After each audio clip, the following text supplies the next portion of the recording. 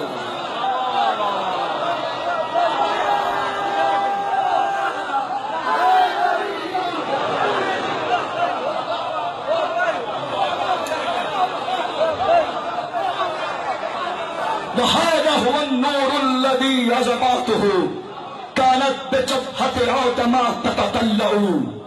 اگلا مصرع، ہر مصرع پہ ایک معراج کی سیڑھی چڑھ گئی. کہا یہ اسی نور کی قبر ہے جس کی روشنی پتلے کی جبین پہ جگمگائی تو سارے عرش سجدے میں گر گئے.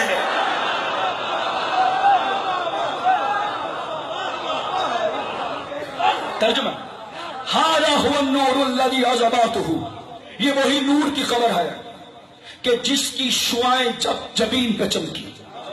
کانت بجبہۃ آدم تتطلع، آدم کی جبین پہ چمکی. اب پڑھ دو ایک فکرہ یہاں پر بھی رکھے. سامعین گرامی قدر یہ اس واقعے کی نشاندہی جب اللہ نے ارشاد فرمایا کہ میں تم میں کھنکتی ہوئی مٹی سے بنائے ہوئے پتلے کو پیش کر رہا ہوں، اسے خلیفہ بناؤں گا. جب اذا صفیت ونفخت فیہ من روحی فقعوا لہ ساجدین، اسے استوار کروں، اس کو مزین کروں، اس کو پیارا بنا لوں، اس وقت سجدہ نہیں کرنا جب تک میں رب اس میں اپنی طرف سے روح نہ پھونکوں. جھکنا نہیں ہے. اب بتائیے وہ کون سی روح ہے جو پتلہ آدم میں آتی ہے تو فرشتے جبین بچھاتے ہیں.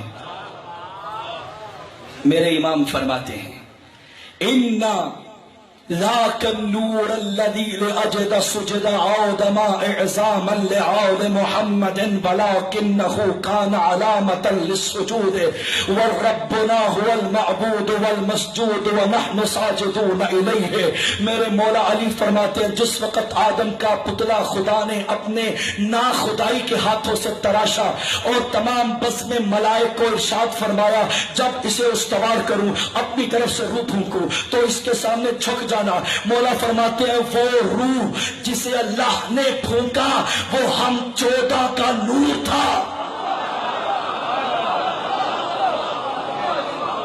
لیکن اگر آپ فقرہ پھر سن لو، فرمایا ہماری وہی حیثیت تھی جو خانہ کعبہ کی ہے.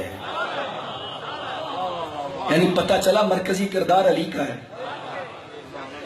فرشتے جھکے آدم کو تو نور علی کی وجہ سے. خانہ کعبہ جب علی پیدا ہوتے ہیں بعد میں قبلہ بن جاتا ہے. ایک فکرہ بڑھاؤ. اور یہ بزم نور میں پلتا ہوا ایک شیطان جو عرصے سے تمنا خلافت دل میں چھپائے ہوئے سجدے کرتا تھا، اللہ نے ولی کے سامنے جھکا کے اس کی اوقات کھول دی. اور ایک مکتبی فکرہ بھی سنتے جائیے سامنے گرامی خاطر. یہاں پہ تاریخ رکی نہیں، آگے بڑھی. تاریخ بتاتی جب اللہ نے کہا جھکو، سارے فرشتوں نے کہا اتجعل فیہا من یفسد فیہا ویسفک الدماء، کیا اس کو جھکے جو خون ریزی کر رہا، جو زمین میں فساد و دنگا بپا کرے گا. سارے فرشتوں کا اجماع ہو گیا کہ یہ خلیفہ نہیں ہے.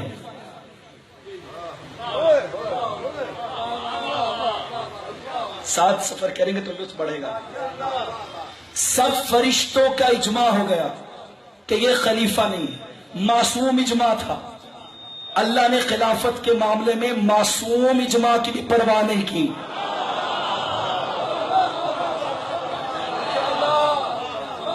معصوم اجماع کی بھی پرواہ نہیں کی. اور فرمایا خلافت کی بنیاد علم ہے، اگر سجدہ نہیں کرتے تو ان کے نام بتاؤ۔ ھذا ھو النور الذی عذباتہ۔ اگلی منزل پہ آئیے، وَمُبَدَّلُ الْأَبْطَالِ حَيْثُ تَعَلَّمُوا۔ یہ اس کی قبر ہے جو پہلوانوں کا جگر کاٹ کے زمین میں دفن کر کے اس پہ چلتا ہے۔ مبدل الابطال حیث تعلموا، یہ پہلوانوں اور ابطال کی جماعت کو پچھاڑنے والے کی قبر ہے۔ ومفرق الاحزاب حیث تجمعوا، یہ اس کی قبر ہے جب ساری پارٹیاں مل کے اکٹھی ہوتی ہیں تو خوشی سے جنگ کرتا ہے۔ سچ شکر ہم علی والے ہیں، خدا کا کرم ہم شجاعت کے گھر سے پیوستہ ہیں۔ اب یہاں رک کے میں شجاعت پہ بات نہ کروں تو زیادتی تو ہوگی، ایک فقرہ پڑھا دوں۔ لو رد الی جمیع العرب بمقالبہ وقالبہ وبسبع سماواتہ لما بلیت منہ فرارا۔ میرے مولا فرماتے ہیں عرب کے لوگوں، مجھے اکیلا اکیلا جنگ کرنا اچھا نہیں لگتا، کوشش کیا کرو جب آیا کرو اکٹھے مل کے آیا کرو۔ پھر میرے مولا فرماتے ہیں سنو، اگر سارا عرب میرے سامنے آ جائے، 7 آسمان ہاتھ میں اٹھا کے زمین کے سب شجروں کو قلم بنا کر اور اپنی پوری طاقت کو جمع کر کے آ جائے، اگر ایک بال برابر بھی قدم ہٹایا تو ابو طالب کا بیٹا نہیں، پھر ابو طالب کا بیٹا نہیں۔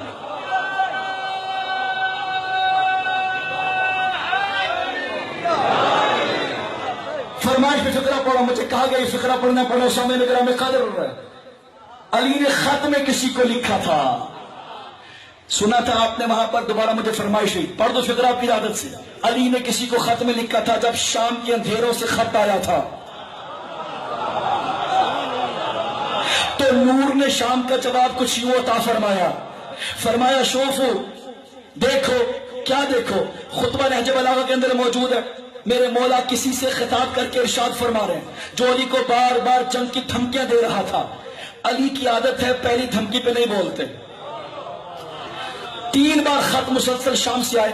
پھر میرے مولا نے فرمایا اگر تجھے بہت شوق ہے لڑنے کا، فاجر قبیلتک الی جانب بدو الی وحیدا معنا کون فیک میاں وَأَن تَكُونُ أَشَدُّ عَزِيمَةً وَأَشَدُّ شَكِيمَةً فَانْظُرْ إِلَىٰ أَنَّ هَٰذَا السَّيْفَ الَّذِي مَعِيَ قَدْ قَتَلْتُ بِهِ أَخَاكَ وَأَبَاكَ وَجَدَّكَ وَبَعْضَ أَقَارِبِكَ۔ فرمایا آنا ہے